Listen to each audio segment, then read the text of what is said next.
Hi friends, this is Nikhil. So ఇవాళ I came up with new video.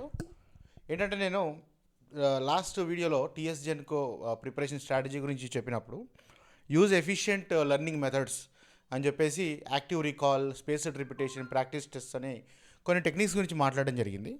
So ఆ techniques గురించి కొంచెం డీటెయిల్గా తెలుసుకుంటే ఈ టెక్నిక్స్ని మనం రెగ్యులర్గా చేసేటువంటివే, కాకపోతే వీటిని కొంచెం సైంటిఫిక్గా తెలుసుకుంటే వీటిని ఇంకా కాన్షియస్గా మన ప్రిపరేషన్ స్ట్రాటజీలో ఇన్కార్పొరేట్ చేసుకోవడం వల్ల మనకు ఎగ్జామ్లో మనం కావాలనుకున్నటువంటి అవుట్కమ్స్ కానీ రిజల్ట్స్ కానీ ఇంకా ఎఫిషియెంట్గా చాలా తక్కువ ఎఫర్ట్తోని మనము సాధించుకోవడానికి ఛాన్స్ ఉంటుంది. సో వీటి గురించి తెలుసుకోవడం every student, not just who is preparing for competitive exam, a student in general, you want to learn anything, you can use you can learn about these things అనమాట. So this will help you a lot అనమాట. So improved learning outcomes by active recall, spaced repetition, practice test. So this is the topic of the day. So next TS Genco AE crash course అని RLC education యాప్లో you can download the RLC education app if you're preparing for TS Genco AE crash course. The course price is 6499 and 1 year వ్యాలిడిటీతో వస్తుంది. And video content, online test series all are included. And it is a dynamic course అనమాట. Dynamic course అంటే as next ఒకవేళ different notification వచ్చింది, latest next ఈ got a Transco notification. So Transco స్పెసిఫిక్గా సిలబస్లో updates కానీ, so the course keeps on updating it self అనమాట. Hence it is a dynamic course అనమాట. అయితే ఒక చాలా important question you see on this screen. అంటే జస్ట్ చదివిందే చదవటం, రీరీడింగ్ చేయటం వల్ల మీ యొక్క మెమరీ, మీరు చదువుకున్నటువంటి కంటెంట్ ఎక్కువ రోజులు రిటైన్ అవుతుందని మీరు అనుకుంటున్నారా? It is one of the least effective ways to retain information. అంటే చదివిందే చదవటం.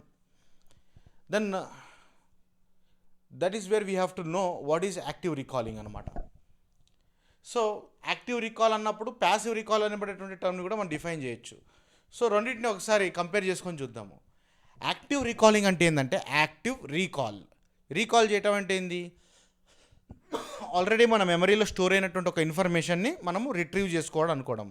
యాక్టివ్గా చేయడం ఏంటంటే డ్యూరింగ్ ద లెర్నింగ్ ప్రాసెస్, మన లెర్నింగ్ ప్రాసెస్లో, మన ప్రిపరేషన్ ప్రాసెస్లో ఉండగానే ఆల్రెడీ కంప్లీట్ అయిపోయినటువంటి ఒక సబ్జెక్ట్లోని కొంత ఇన్ఫర్మేషన్ కానీ ఫార్ములాస్ని కానీ మనం యాక్టివ్గా రీకాల్ చేయాలని చేసేటువంటి ప్రయత్నమే active recall. And it is done without seeing the material of preparation అనమాట. మీరు చదువుతున్నటువంటి మెటీరియల్, ఆ టెక్స్ట్ బుక్ చదువుతున్నారు అనుకోండి, ఆ టెక్స్ట్ బుక్ని చూడకుండానే మనము ఆ ఇన్ఫర్మేషన్ని రీకాల్ చేయాలనుకోవడం యాక్టివ్ రీకాలింగ్ అనమాట. అండ్ ఇంకోటి on the other side passive recalling అంటే ఏంటంటే, మనం రెగ్యులర్గా చాలామంది చేసేదే ప్యాసివ్ రీకాలింగ్ అనమాట. ఎగ్జామ్ వస్తుంది అనగానే ఇంకా they stop active recalling, they get in to passive recalling. Because passive recalling is the most easiest method. ఏం చదువుకోవడం, ఈజియెస్ట్ మెథడ్ ఆఫ్ స్టడీయింగ్. ఏంటంటే passive recalling involves absorbing content. అర్థమైందా? కంటెంట్ని అబ్జార్బ్ చేసుకుంటాము. ఆర్ రికగ్నైజ్ ది కంటెంట్, అంటే multiple times చదివితే recognize చేస్తాము. That is different thing. So by reading or listening or watching videos of a material multiple number of times, చదివిన బుక్నే మళ్ళీ చదవడం, చదివిన ఫార్ములాని మళ్ళీ చదవటము. ఒకవేళ వీడియో కోర్స్ తీసుకున్నారు మీరు, you're learning through an online methodology, so చూసిన వీడియోనే మళ్ళీ చూడడము. అంటే బేసిక్ ఏం చేస్తున్నామంటే you're trying to recognize it అనమాట. యూఆర్ ట్రయింగ్ టు ఆ ప్యాటర్న్స్ అన్నింటినీ కూడా ఫోటో కాపీ చేసి మైండ్లో పెట్టుకోవడం. సింపుల్ లాంగ్వేజ్లో చెప్పాలంటే బట్టి కొట్టడం అంటే మనం చదివిందే 10 సార్లు అనడం కాకుండా చూడడం కూడా.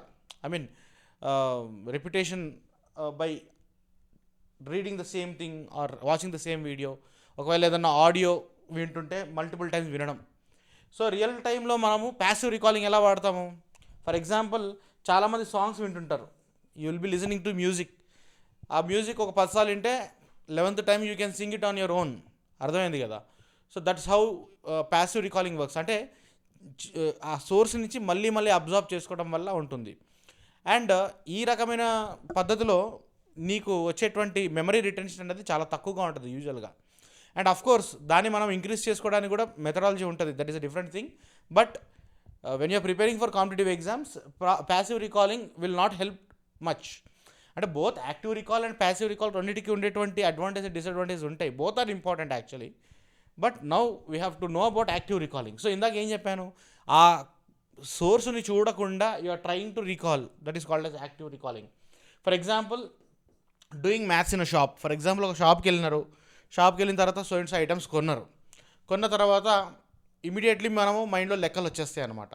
ఈ లెక్కలు అనేటివి నువ్వు షాప్కి వెళ్తే ఇలా చేయాలని నువ్వు నేర్చుకుంటావా? కాదు.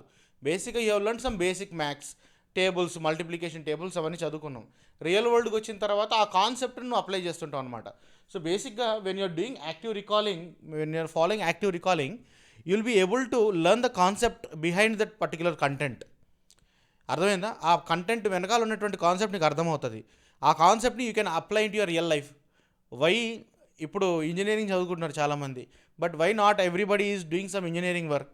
నిజంగా వాళ్ళు ఇంజనీర్స్ బై పేపర్ అంతే. ఇప్పుడు ఒక ఎలక్ట్రికల్ ఇంజనీర్సే ఉన్నారు, ఎలక్ట్రికల్ ఇంజనీరింగ్ చదువుకుంటారు. వెళ్ళి ఒక ఫ్యాన్ ఫిట్ చేయమన్నా, ఏదైనా చిన్న టెస్టర్ పెట్టి చూడమన్నా కూడా వాళ్ళకి తెలియదు, భయము.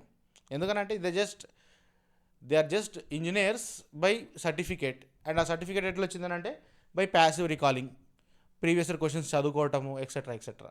నిజంగా కాన్సెప్ట్ చదువుకున్నోడికి భయం ఉండదు. He will go and do that work. You can apply your knowledge. So that is called as active recalling అనమాట. సో యాక్టివ్ రికాలింగ్ మెథడ్లో ఏం జరుగుతుందనంటే you will be stimulating strong memory, neural connections అనేటివి strengthen అవుతూ ఉంటాయి అనమాట. You will be stimulating your brain with strong electrical impulses అనమాట. దీనివల్ల ఏమవుతుందంటే లాంగ్ టర్మ్ రిటెన్షన్ అనేది పాసిబుల్ అవుతుంది and deeper understanding of complex topics. అసలు యాక్టివ్ రికాలింగ్ అని అంటున్నాను, బట్ బేసిక్గా how do you do it? For example, there are different ways of doing active recalling in your preparation. One is self quiz. ఇప్పుడు మనం జనరల్గా ఏదైనా material చదివినా కూడా బ్యాక్ సైడ్ కొన్ని రివ్యూ క్వశ్చన్స్ ఉంటాయి. So you can do that, you can see those questions. అర్థమైందా? So that is also self quiz you can do. లేకపోతే మీకు మీరే సొంతంగా కొన్ని క్వశ్చన్స్ ఫామ్ చేసుకొని వాటికి ఆన్సర్స్ ఫ్రేమ్ చేసుకోవచ్చు without looking at the material. Otherwise you can use flash cards. Flash cards అని మనకి చిన్నప్పుడు గేమ్స్ కూడా ఆడేవాళ్ళం. ఫ్లాష్ కార్డ్ అంటే ఇట్ ఈస్ ఏ కార్డ్కి 2 సైడ్స్ ఉంటాయి. ఫస్ట్ సైడ్, అప్పర్ సైడ్ ఏమో క్వశ్చన్ ఉంటుంది, బ్యాక్ సైడ్ ఏమో ఆన్సర్ ఉంటుంది. సో ఒక కార్డ్ని ర్యాండమ్గా పిక్ చేయాలి, దాని మీద ఒక క్వశ్చన్ వస్తుంది, నువ్వు మైండ్లో ఆన్సర్ అనుకుంటావు. You turn the card back, answer ఉంటుంది అక్కడ. So if your answer is right, it is reinforced. If your answer is wrong, you will learn a new thing. So this is flash card. So like that you can create flash cards also. ఇప్పుడు అంటే manual కాకుండా డిజిటల్గా చేసుకోవచ్చు. You can use app called as Anki. ఆండ్రాయిడ్లో ఉంటుంది, సిస్టంలో కూడా చేసుకోవచ్చు. You can sync both of them అనమాట. దాంట్లో యూ కెన్ క్రియేట్ డెక్స్ అనమాట. డెక్స్ అంటే let us say it is a group of cards is called as a deck. ఒక్కొక్క సబ్జెక్ట్ ఒక్కొక్క డెక్ అనుకుంటే ప్రతి సబ్జెక్ట్ లోపల కొన్ని క్వశ్చన్స్, ఫార్ములాస్ కావచ్చు, కొన్ని కాన్సెప్ట్స్ కావచ్చు. You can while doing your learning process. అంటే at this point of time if you're preparing for TS GENCO is not feasible, but otherwise long term prepare అయ్యే వాళ్ళకి దిస్ విల్ హెల్ప్ అనమాట. Otherwise you can use Feynman technique అనమాట. So Feynman technique అంటే Richard Feynman అని is a Nobel laureate అనమాట. Okay, so he's a physicist actually, you know that thing. So he use to tell one technique అనమాట. Feynman technique అంటే how to learn things faster. So that is by teaching అనమాట. So నువ్వు ఒకటి చదువుకుంది teaching. You teach to your friend, you teach to your family member who is not connected with your subject. Usually నువ్వు తప్ప మీ ఫ్యామిలీలో ఎవరు నీ subject తెలిసిన వాళ్ళు ఉండకపోవచ్చు మోస్ట్ ఆఫ్ ద టైమ్స్. ఎవరు దొరకకపోతే నీకు నువ్వే టీచ్ చేసుకో. ఎలా టీచ్ చేస్తావు అంటే టీచ్ ఎ చైల్డ్. ఒక చైల్డ్కి నీ సబ్జెక్ట్ని నువ్వు టీచ్ చేయగలగాలి. అర్థమైందా? ఆ రకంగా సింపులెస్ట్ వర్డ్స్లో use minimum technical words, most simplest టర్మ్స్లో ఆ కాన్సెప్ట్ని ఎక్స్ప్లెయిన్ చేయడానికి ట్రై చేయి. ఆ ఎక్స్ప్లెయిన్ చేసే టైమ్స్లో ఒక సబ్జెక్ట్ ఉంది, ఫర్ ఎగ్జాంపుల్ ఆ సబ్జెక్ట్లో లెటస్ సే దేర్ ఆర్ 1, 2, ఒక కాన్సెప్ట్ ఉంది, 3, 4, 5, ఒక 5 మేజర్ పాయింట్స్ ఉన్నాయి. సో ఈ 5 పాయింట్స్ కలిపితే ఆ పలానా టాపిక్ అయిపోతుంది, ఆ టాపిక్ సంబంధించిన ఎక్స్ప్లెనేషన్ అయిపోతుంది అనుకుంటే, ఫస్ట్ పాయింట్ని you explain it in a layman or child term. ఒక చిన్నపిల్లడికి అర్థమయ్యేలాగా ఎక్స్ప్లెయిన్ చేయగలగాలి. సెకండ్ పాయింట్ని కూడా ఎక్స్ప్లెయిన్ చేయగలిగినావు. థర్డ్ పాయింట్ నువ్వు ఎక్స్ప్లెయిన్ చేయలేకపోయావు. మళ్ళీ ఫోర్త్ పాయింట్ ఎక్స్ప్లెయిన్ చేయగలిగినావు. ఫిఫ్త్ పాయింట్ ఎక్స్ప్లెయిన్ చేయలేకపోయినావు. ఎందుకంటే థర్డ్ పాయింట్లో you are not able to find the simplest words for that one. దాన్ని ఇంకా నువ్వు ఎక్స్ప్రెస్ చేయలేకపోతున్నావు. So that is your gap అనమాట. ఫైండ్ గ్యాప్స్ అనమాట. అంటే ఏ కాన్సెప్ట్స్ నువ్వు ఎక్స్ప్లెయిన్ చేయడంలో ఇబ్బంది అయింది. సో ఆ గ్యాప్ ఏదైతే ఉంటుందో that is actually relates to your learning అనమాట. అంటే నీ లెర్నింగ్లో ఎక్కడ గ్యాప్ ఉందనేది నీ ఎక్స్ప్లెనేషన్లో కూడా గ్యాప్ వచ్చేస్తుంది అనమాట. So find that gap, review చేసుకోండి, మళ్ళీ మీ గ్యాప్స్ని ఫిల్అప్ చేసుకోండి, again reteach it in simpler terms అనమాట. So teaching a complex topic in a simpler terms, trying to teach in a simpler terms is Feynman technique అనమాట. Like that you can create again very strong memory, neural connections అనమాట. Next ఇంకో thing నేను చెప్పేది ఏంటంటే short notes రాస్తూ ఉండాలి. Write short notes without looking at the source. So నేను daily preparation time టేబుల్లో మీకు ఒక పద్ధతి చెప్పాను. మార్నింగ్ 4 hours చదువుకోండి, afternoon 2 hours. Okay, morning 4 hours చదువుకుందాన్ని వీలైనంత వరకు అప్లై చేయడానికి 2 అవర్స్ పెట్టుకోండి. ఆ రోజులో చదువుకుందంతా రివ్యూ చేసుకోవడానికి ఒక 2 అవర్స్ ఈవినింగ్ అవర్స్లో, ప్లస్ 1 అవర్ నైట్ మన సెక్షన్ బి కానీ జిఎస్ కానీ అలాంటివి చూసుకోవడానికి పెట్టుకోమని చెప్పాను. లేకపోతే రెస్ట్ తీసుకోండి. సో 4+2+2. సో 4+2 అనేది యాక్చువల్ లెర్నింగ్ హ్యాపెన్స్. ఈ సెకండ్ ఏదైతే ఈవినింగ్ 2 అవర్స్ ఉందో ఆ రోజు పొద్దున్నీ చదువుకుంది మాత్రమే మనం రివ్యూ చేయాలి, మళ్ళీ కొత్త విషయాలు చదువుకోకూడదు. సో ఈ రివ్యూ చేసే ప్రాసెస్లో you can utilize this 2 hours to write short notes అనమాట. అంటే పైన 2 అవర్స్లో మార్నింగ్ ఆఫ్టర్ నువ్వు చదువుకున్న దాన్ని నువ్వు షార్ట్ నోట్స్ కింద కన్వర్ట్ చేయాలి. ఈవినింగ్ కూర్చొని you must be able to consolidate in a single page. అర్థమైందా? So that way you are enforcing again active recalling and hence you are creating strong neural connections అనమాట. And active recalling ఎందుకు చాలా difficult as compare to passive recalling అని అంటే it creates a mental challenge అనమాట. Active recalling ఇప్పుడు ఇవన్నీ techniques చేయడం అనేది అంత ఈజీ అయిన పని కాదు. Mentally you feel very stressful అనమాట. Mentally your mind gets stressed out. Whereas passive recalling is most easy కదా. చదివిందే 10 సార్లు చదవటము, అమ్మ ఎవడు గుర్తు చేసుకుంటాడు, చాలా ఓపెన్ చేయి మళ్ళీ మొత్తం చదువుదాం, అన్ని A to Z అన్ని చదువుకుంటూ పోతూనే ఉంటాం. అంటే వీడియో ఓపెన్ చేయి, వీడియో చూసుకుంటూ పోతా ఉన్నాం. అర్థమైందా? So that is the difference between active recall. But yes, రెండూ అవసరమే మనకి. యాక్టివ్ రికాలింగ్ అవసరమే, ప్యాసివ్ రికాలింగ్ రెండూ అవసరమే. ఎప్పుడు అవసరము? యాక్టివ్ రికాలింగ్ ఎప్పుడు అవసరం? యూజువల్గా యాక్టివ్ రికాలింగ్ ఎప్పుడు అవసరం అంటే when you're learning new subjects, complex subjects like engineering subjects, mathematics, or like you say you learn a new language, కొత్త లాంగ్వేజ్ నేర్చుకునేటప్పుడు then you require active learning అనమాట. Next passive recalling. Passive recalling ఎప్పుడు పనికొస్తుందని అంటే చదువుకుందంతా అయిపోయింది, final రివిజన్కి పోతున్నాం, ఎగ్జామ్కి 1 day before 2 days before revision ఉంటుంది చూసావా, అక్కడ ప్యాసివ్ రికాలింగ్ అనేది పనికొస్తుంది అనమాట. And also when you're studying some general topics, for example GS చదువుతున్నారు, జిఎస్ అనేది huge bulk of information. And also when you're studying a subject which is having a huge bulk of theory, huge bulk of information, అలాంటప్పుడు passive recalling will help you అనమాట. Initial complete reading చేయడానికి passive recalling అనేది అవసరం అనమాట. So passive initial familiarity for general topics. So బేసిక్గా ఇక్కడ చెప్పడం ఏంటంటే when you're studying scientific topics, engineering topics, mathematics, new languages, active recalling మెథడ్ని ఎక్కువ ఇన్ఫ్యూజ్ చేయాలి. When you're preparing for GS, passive recalling will help.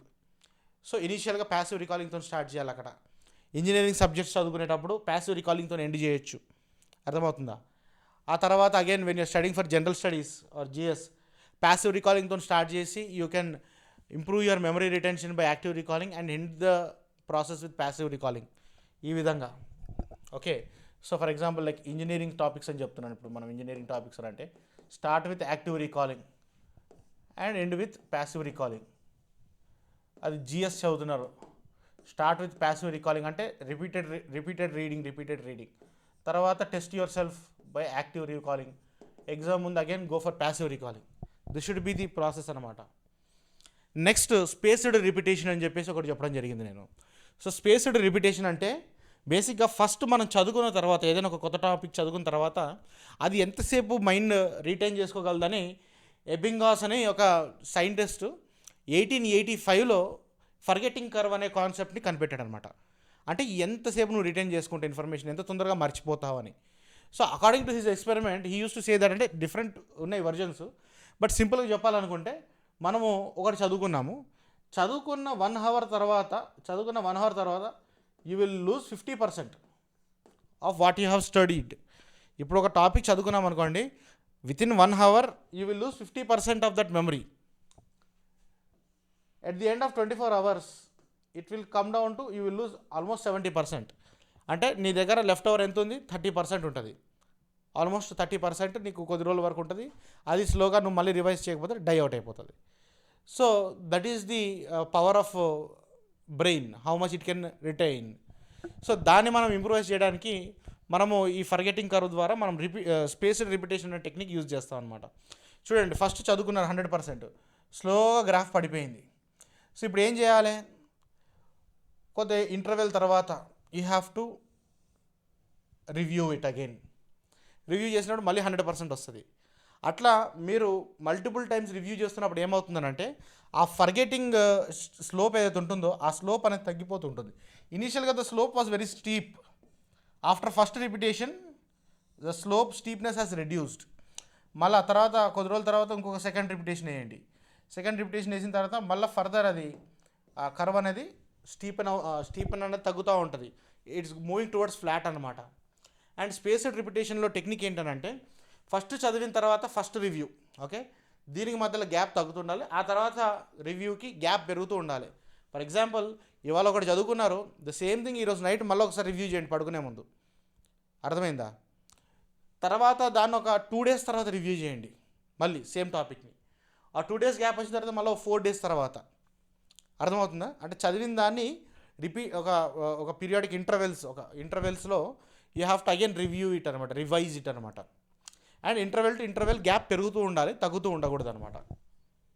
So like that you can help to flatten your forgetting curve అనమాట. So when the curve is flatten అంటే almost flat అయిపోయిందంటే you can have a long retention of memory, you can retain it for a long time అనమాట. అర్థమైందా? And next technique we were talking about is practice test అనమాట. So we can say mock test, online test series, whatever. So mock test importance ఏంటంటే first very important thing ఏంటంటే it is basically simulation అనమాట. Simulate చేస్తున్నాం, real ఎగ్జామ్లో నువ్వు ఎలా రాస్తావు అనే కండిషన్ని, timed conditions simulate చేస్తున్నాం. మాక్ టెస్ట్ రాయడం అంటే చీటింగ్ చేస్తూ రాయటం కాదు నేను చెప్పేది. చీటింగ్ చేస్తూ రాయడం అని అంటే మీకు నచ్చినంత టైం రాయటము, మీకు నచ్చకపోతే ఆపేసి బయటికి పోయి తిరిగేసి వచ్చి రాయటం కాదు. వచ్చి కూర్చున్న ఒక 2 hours టైం పెట్టుకున్నావు ఈ ఎగ్జామ్ కంప్లీట్ చేయడం కానీ అంటే నిజమైన ఎగ్జామ్ అన్న 2 hours లేగలుగుతావా? మహా అయితే వాష్రూమ్ పోయేస్తావు అంతే తప్ప ఆ సీరియస్నెస్ అనేది ఉంటుంది. ఇన్విజిలేటర్ ఉన్నాడు, ఎవడో ఇన్విజిలేట్ చేస్తున్నాడు నేను అనుకునే ధోరణితోని మనం ప్రిపేర్ కావాలన్నమాట, ఆ ఎగ్జామ్ని అటెంప్ట్ చేయాలన్నమాట. That is real mock test అనమాట. టైం అంటే టైం, ఆ టైం లోపల బయటకు వచ్చేయకూడదు, టైం వరకు వెయిట్ చేయాలి. ఎందుకు? దానివల్ల ఏమవుతుందనంటే it reduces the anxiety. Basically ఎంత చదువుకున్న తోపైనా కానీ ఎగ్జామ్ హాల్లో ఆ స్థితప్రజ్ఞ ఉన్నవాడే తోపు అనమాట. ఓకే, అసలుగా ఫైనల్గా రిజల్ట్ సాధించేది అతనే అనమాట. ఎందుకంటే నువ్వు ఎంత చదువుకున్నా కూడా ఎగ్జామ్ హాల్లోకి వెళ్ళిపోయేసరికి చెమటలు పట్టడము, టెన్షన్ రావడము, ఫియర్ ఆఫ్ ఫెయిల్యూర్ రావడము, ఏవేవో గుర్తుకు రావడము, మైండ్ డిప్రెషన్లోకి వెళ్ళిపోవడము, చాలా ప్రిపరేషన్ చేసుకుని ఉంటావు. ఎగ్జామ్ హాల్ పోయే వరకు ఇవన్నీ నెగిటివిటీ నేను వెంటాడుతూ ఉంటుంది. If you belong to that category, okay, అలాంటి కేటగిరీకి if you belong, then definitely you require practice test, mock test, online test series రాయడం అనేది చాలా ఇంపార్టెంట్. అది కూడా సిమ్యులేటెడ్ వేలో రాయాలి, ఎలా పడితే అలా రాయకూడదు, ఏదో ఎగ్జామ్ రాస్తున్నావు అన్నట్టు కాదు. దానివల్ల ఏమవుతుందంటే నీ యాంగ్జైటీ అనేది దాదాపుగా డ్యాంపెన్ అయిపోతుంది, ఫ్లాటన్ అయిపోతుంది. రేపు నువ్వు యాక్చువల్ ఎగ్జామ్ హాల్లో పోయి కూర్చున్నావు అనుకో, నీ ప్రిపరేషన్ తక్కువ ఉన్నా సరే, when you are very cool, very less anxious, then your performance will be much high when you are fully prepared and you are so much anxious. అర్థమవుతుందా? తక్కువ ప్రిపరేషన్ ఉండి కూల్గా లెస్ యాంగ్జైటీతో ఉంటే ఆ పర్ఫార్మెన్సే నువ్వు చాలా ప్రిపేర్ అయ్యి, నువ్వు చాలా ఎక్సలెంట్గా ప్రిపేర్ అయ్యి చాలా యాంగ్జైటీతో హాల్లో పోయిన దానికంటే బెటర్గా ఉంటుంది. అర్థమైందా? And also it is another method of enforcing active recalling. అంటే as long as you're enforcing and active recalling method, you are actually training your neurons strong connections form చేయడానికి. సో మీ ప్రాబ్లమ్ సాల్వింగ్ ఎబిలిటీ కూడా improve అవుతుంది దానివల్ల. అర్థమైందా? So these are the 3 important techniques that I wanted to share with you. So if you think this video is helpful, please share it to your co-aspirants who are preparing, any students who are preparing for any exam. This is a generalistic topic అనమాట. Okay, and also don't forget to subscribe to my channel. ఈ channel subscribe చేసుకోండి. And నా Telegram channel link కూడా ఇచ్చాను, నేను దాంట్లో చాలా updates post చేస్తూ ఉంటాను. So please go through that also. Okay, thank you for watching guys.